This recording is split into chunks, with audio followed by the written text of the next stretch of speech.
Kamusta mga kaibigan? Ever wonder bakit ang bilis ng panahon? Work, school, social media, lahat yan. Minsan nakakalimutan natin ang pinaka-importante, pamilya. Pero alam nyo ba na ang simpleng bonding moments natin with family can bring so much happiness and even boost our health? Sa video na to, pag-uusapan natin kung gaano ka-crucial ang oras kasama ang mga mahal natin sa buhay. Ready na kayo? Tara, samahan nyo ako. Ito ang kwento ng isang lalaki na si Park Kang, isang sikat na aktor na patuloy na umaangat. Si Park Kang noon ay nasa tuktok ng kanyang career. Kayang-kaya na ng nanay niyang bilhin ang anumang bagay na gusto niya saan man sa mundo.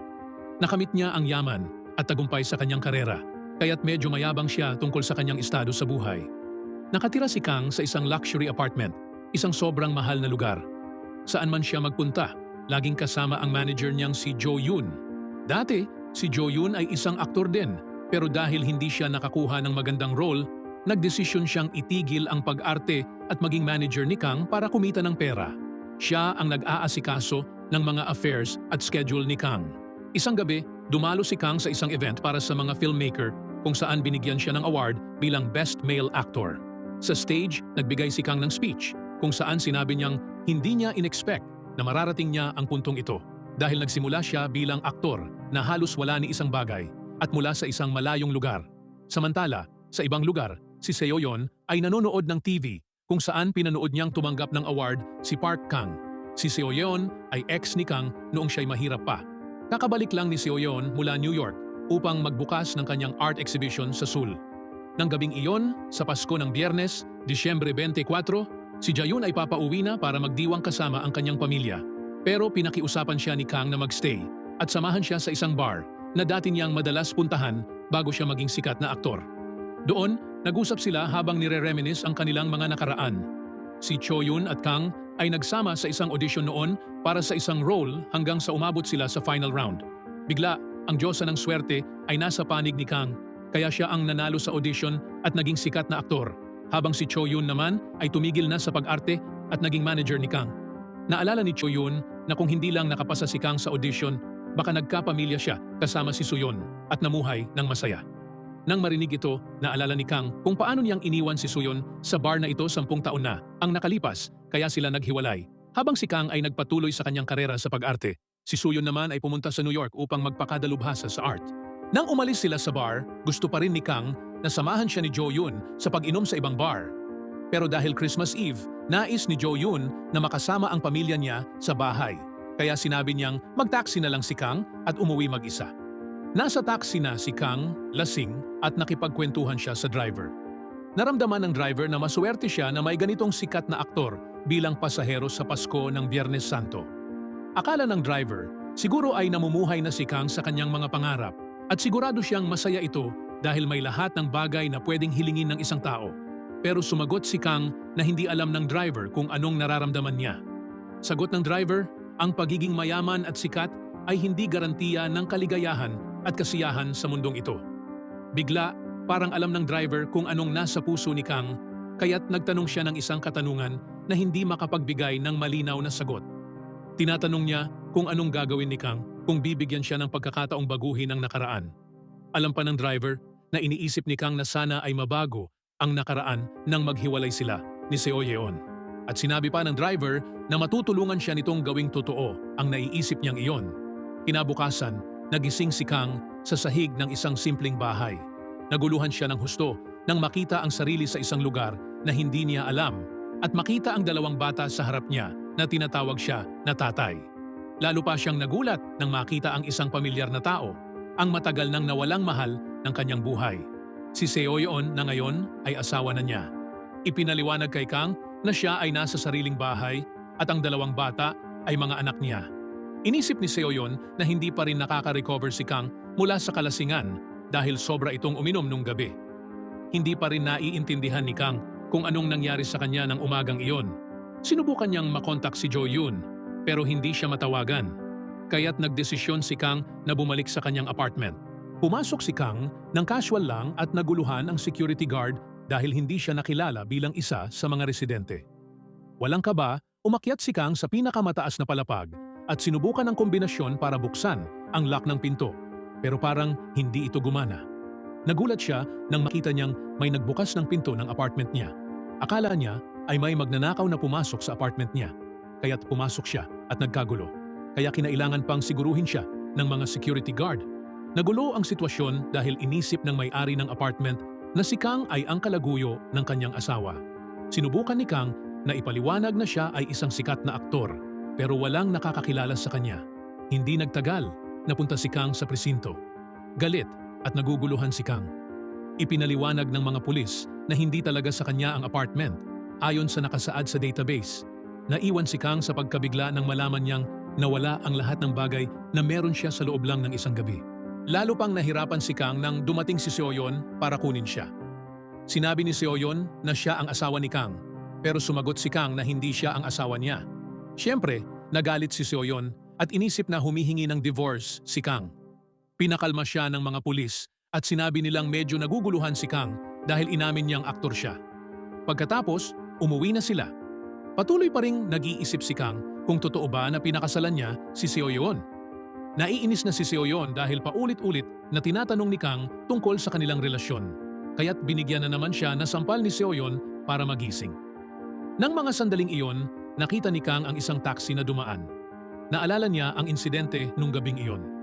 Matapos silang uminom ni Jo-yoon, sumakay siya sa taxi at nakipag-usap sa driver. At pagkatapos noon, nauwi siya roon. Pagdating sa bahay, pinagsabihan siya ulit ni Seoyeon dahil sa mga kalokohan na sinasabi niya. Doon, nakilala ni Kang ang kanyang anak na si Rohe.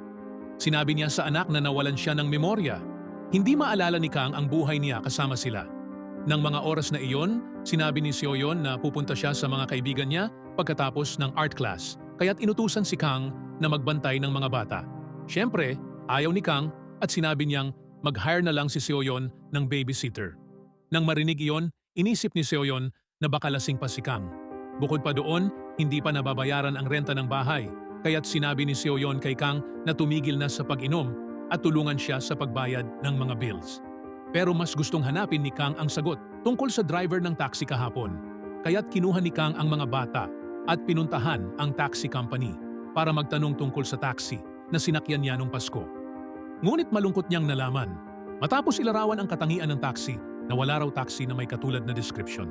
Upang makuha ang impormasyon tungkol sa bago niyang buhay, nagtanong si Kang sa kanyang mga kambal na anak. Sinabi ni Rohe na aktor si Kang pero hindi siya sikat. Ipinakita ni Rohe kay Kang ang isang TV show kung saan siya ay isang extra lang. Nagulat si Kang nang makita ang sarili niya doon.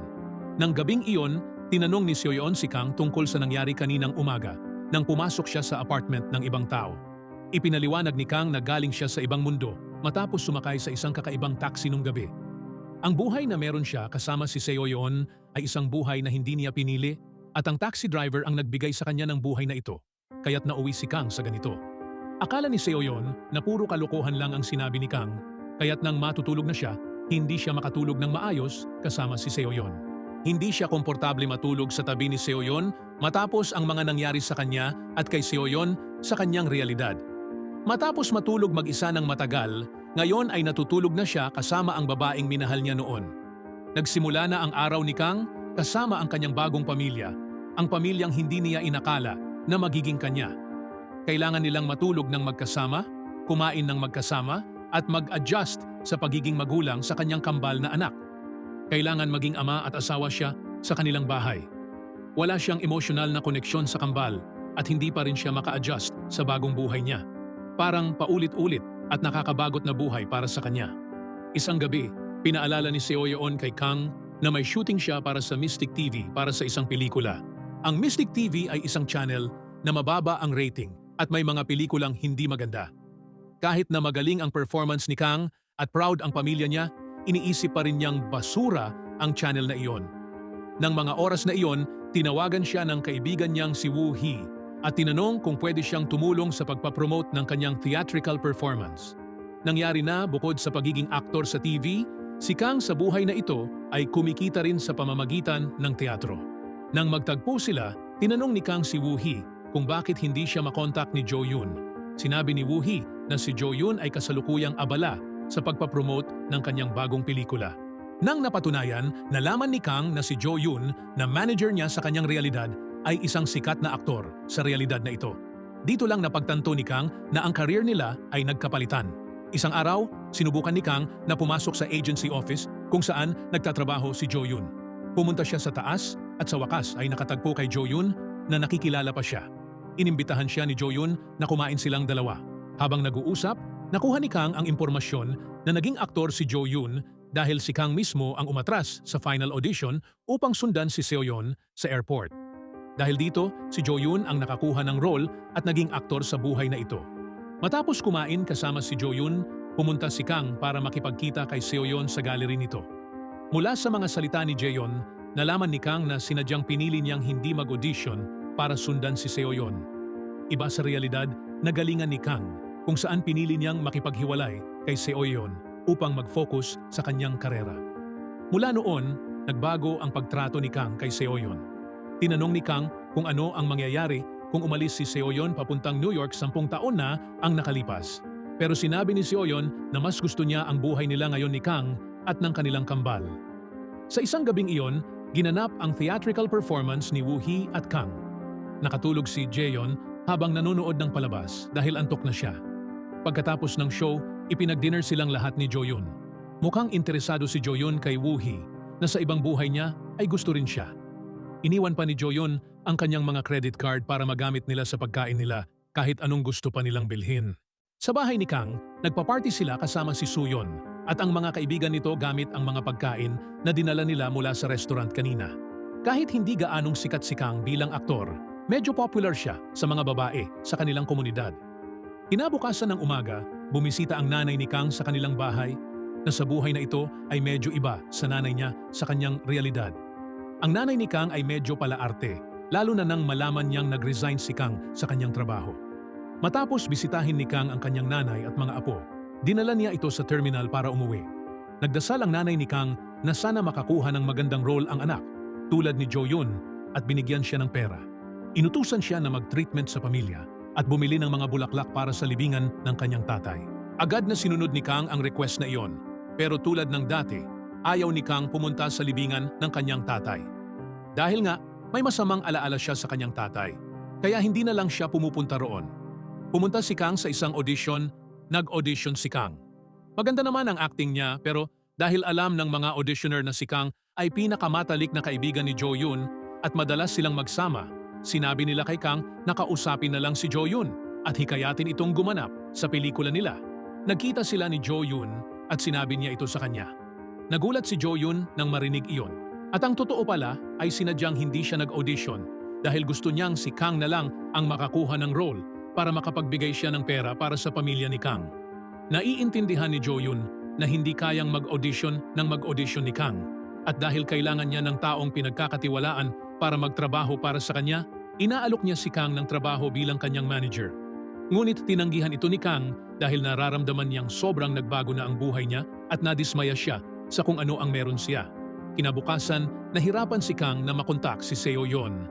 Nakakita pa siya ng anunsyo na hindi na raw tatanggap ng klase si Seo Yeon sa kanyang gallery. Isa pang problema ang dumating nang maglaro siya kasama ang kanyang kambal na anak sa playground. Nang hapon na iyon, tinanong ni Rohe tungkol sa mga autograph na karaniwang ibinibigay ng mga aktor sa kanilang mga fans.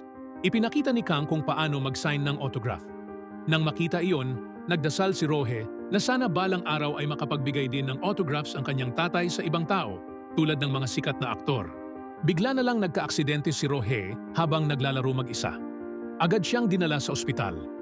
Di nagtagal dumating si Seo Yeon at nalaman na nagtatrabaho siya sa isang convenience store.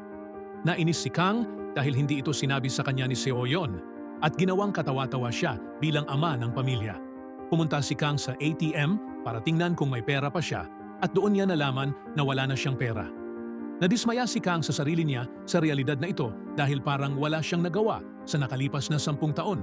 Dahil wala na siyang ibang choice, napilitan siyang tanggapin ang alok ni Jo Yun na maging manager niya. Sa karanasan niya bilang manager ni Jo Yun, nagsimula siyang magtrabaho sa pamamagitan ng paghahanda ng mga agenda, pagsisilbi kay Jo Yun sa shooting area, at maging sa pagprotekta sa kanya mula sa paparazzi. Hindi rin nag-atubili si Kang na magbigay ng payo kay Jo Yun tungkol sa mga salary requests niya para sa mga pelikula o advertisements. Ginamit ni Kang ang 10 taon niyang karanasan para kumita pa si Joyun ng mas malaki. Minsan, tinulungan ni Kang si Joyun na basahin ang script hanggang sa madala siya ng emosyon dahil matagal na niyang hindi nababasa ang script. Sa kanyang realidad, tamad siyang mag-memorize ng script. Inabot ng matagal si Joyun sa pag-aaral ng script kaya hindi na kinaya ng mga extras at nag-resign na lang sila. Sa huli, pinili ng direktor na ibigay na lang ang role kay Kang dahil alam niyang aktor si Kang. Siyempre, gusto ni Kang na tanggapin ito. Maganda ang ginawa ni Kang. Ang action scene niya ng pagsakay sa kabayo ay nakakuha pa ng papuri mula sa direktor. Samantalang si Joyun, na main actor, ay nahirapan lang na sumakay sa kabayo para sa shooting. Iba sa buhay nila, sa pagkakataong ito, ginawa ni Kang ang trabaho niya bilang aktor ng buo at may profesionalismo. Lalo na ang pamilya niya sa bahay, na namangha sa kanyang performance. Nagsimula nang magsaya si Kang sa buhay niya bilang ama ng pamilya. Mas mahal na niya ang pamilya niya kaysa dati. Mas maganda na ang buhay niya ngayon. Nakakakain siya ng maayos at nakakabayad ng bills sa tamang oras dahil stable na ang kanyang kita. Pero mukhang nagbago si Kang at napansin ito ni Seoyeon, lalo na nang dinala ni Kang ang pamilya nila sa apartment ni Joyun na pinayagan silang tumira doon. Hindi sumang-ayon si Seoyeon sa plano. Akala niya kasi ang pera ang nagbago kay Kang ng todo. Gusto ni Kang nakalimutan at iwan ang maliit nilang bahay kung saan nagsimula ang lahat, pati na rin ang mga alaala nilang magkasama ng mga kambal. Ayaw ni Seoyeon na mawala ang mga iyon kung lilipat sila sa apartment na iyon. Sa kabilang banda, gusto lang ni Kang na mabigyan ng pinakamainam ang kanyang asawa at mga anak, pero sa kalungkutan, patuloy pa rin siyang nag-aaway sa sarili niya, parang sa buhay niya dati. Para kay Seoyeon, hindi ang material na bagay ang pinakamahalaga. Dahil dito, nagsimula silang magtalo. Nang gabing iyon, hindi makatulog si Kang. Kaya pumunta siya sa kwarto ng mga anak niya. Napansin niya na sa buhay niya ngayon, hindi kailangan ang marangyang pamumuhay. Agad na natutunan ni Kang ang mga pagkakamali niya sa kanyang nakaraang buhay, na kahit malayo siya sa marangyang buhay, masaya siya sa kasalukuyang kondisyon kesa maging mayaman, pero nag-iisa at walang pamilya. Lumipas ang mga araw, linggo at buwan, at unti-unti na ring nakapag-move on si Kang at nakalimutan ang kanyang dating buhay. Pati ang role niya sa drama na ginampanan niya kasama si Joyun ay natapos niya ng kahanga-hanga. Nakuha rin ni Kang ang simpatya ng maraming fans at pati ang direktor ay pinuri ang kanyang magagandang performances. Sinasabi pa na dapat magpalit sila ng pwesto ni Joyun dahil mas bagay si Joyun na maging manager kaysa kay Kang. Nakakuha rin si Kang ng espesyal na interview session na nagpaangat sa pangalan niya mula sa pagiging extra actor hanggang sa pagiging manager at mula manager, naging isang professional na aktor. Ang tagumpay ni Kang ay ikinasya ng kanyang pamilya, pero kahit na, patuloy pa rin siyang nagtatrabaho bilang manager ni Joyun.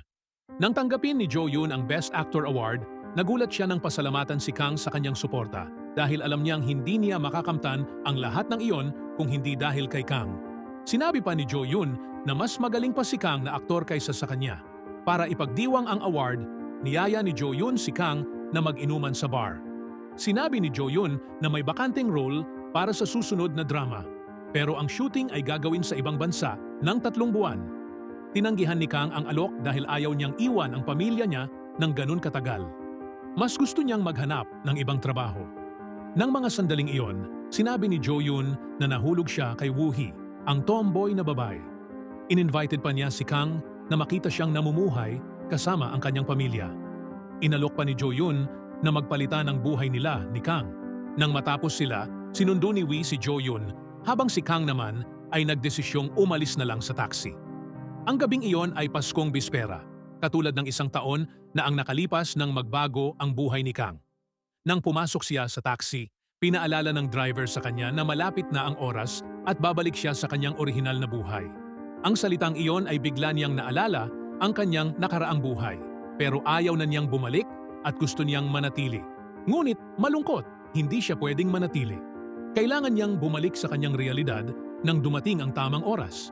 Nagalit si Kang dahil parang binabalangkas lang ng driver ang buhay niya. Nang bigla na lang huminto ang sasakyan, doon na niya nalaman na ang driver ay ang kanyang yumaong ama. Sinabi ng kanyang ama na pinagsisisihan niya na hindi siya nakapaglaan ng oras kasama si Kang dahil masyado siyang busy sa trabaho. Ang sandaling iyon ay naging emosyonal dahil, sa katunayan, Hindi kailanman nagkaroon ng pag-uusap si Kang sa kanyang ama hanggang sa araw na namatay ito. Bumalik si Kang sa bahay. Agad niyang niyakap ang kanyang mga anak ng mahigpit. Nang gabing iyon, pinatulog niya sila habang tinitingnan ang kanilang mga inosenteng mukha dahil alam niyang sa susunod na umaga, hindi niya na sila makakasama. Pagkatapos noon, ipinakita ni Suyon ang isang litrato ni Kang kasama ang kanyang ama noong bata pa siya. Hindi naman espesyal ang relasyon nila, pero ang nangyaring insidente sa taxi ay nagbago ng pananaw ni Kang kung gaano kahalaga ang oras na kasama ang pamilya. Tinapos niya ang huling araw niya sa pamamagitan ng pagtulog kasama ang kanyang asawa habang sinusubukang pakawalan ang sweet moment na iyon na ngayon lang niya na-realize. Kinabukasan, nagising si Kang sa kanyang marangyang apartment, nalulungkot matapos mawala sa kanya ang lahat ng magandang buhay na naranasan niya. Kasabay noon, dumating si Jo Yoon. Tanong ni Kang tungkol kay Seo Yeon na mayroong exhibition sa lungsod. Pinagtibay ni Jo Yoon at binigyan siya ng impormasyon na ang araw na iyon ang huling araw ng exhibition. Nagulat si Kang nang marinig iyon. Akala niya 1 taon na ang lumipas. Pero sa totoo lang, 1 araw lang ang lumipas sa kanyang tunay na buhay. Bago siya umalis, sinabi ni Kang kay Jo Yoon na mag-apply ulit para sa ibang audition at siya na ang magbabayad. Pumunta si Kang sa venue ng exhibition. Pagdating niya, nagpanik siya dahil tapos na ang event at ang mga staff ay nag-i-impake na ng mga paintings. Ngunit nagulat si Kang nang makita niya ang isang painting na pamilyar sa kanya. Isang painting na may larawan ng bahay na tinirhan niya sa kanyang panaginip. Bigla na lang dumating si Seo Yeon. Tinanong siya kung bakit naroroon si Kang. Nang hindi nagdalawang isip, tinanong ni Kang kung paano nakuha ni Seo Yeon ang painting na iyon. Dinala ni Kang si Seo Yeon sa isang lugar kung saan nakita nila ang parehong bahay at ang painting ni Seo Yeon. Doon, unti-unti ring napagtanto ni Kang na kahit na isang panaginip lang, yun ang pinakamasayang sandali ng buhay niya. Lumipas ang 2 taon at sa wakas, ikinasal si Kang kay Seo Yeon. Nagkaroon sila ng kambal na anak na pinangalanan nilang Rohee at Roha. Ngunit iba sa panaginip ni Kang, sa pagkakataong ito, magsisimula siya ng bagong buhay kasama si Seo Yeon mula sa simula. Kung nagustuhan mo ang aral sa istorya na to, huwag kalimutang mag-subscribe sa channel at pindutin ang notification bell para lagi kayong updated sa mga susunod nating uploads. At ayan, sana nakuha natin ang mensahe na kahit gaano tayo kabisi, huwag nating kalimutan ang mga taong laging nandyan para sa atin, ang ating pamilya. Hindi natin alam kung hanggang kailan natin sila makakasama, kaya't sulitin natin ang bawat sandali. Ang oras na binibigay natin sa kanila ay hindi masasayang kasi ito ang tunay na yaman sa buhay. Kaya huwag nating kalimutan na ipakita ang pagmamahal natin habang may pagkakataon pa. Maraming salamat sa panunood at hanggang sa susunod nating kwentuhan.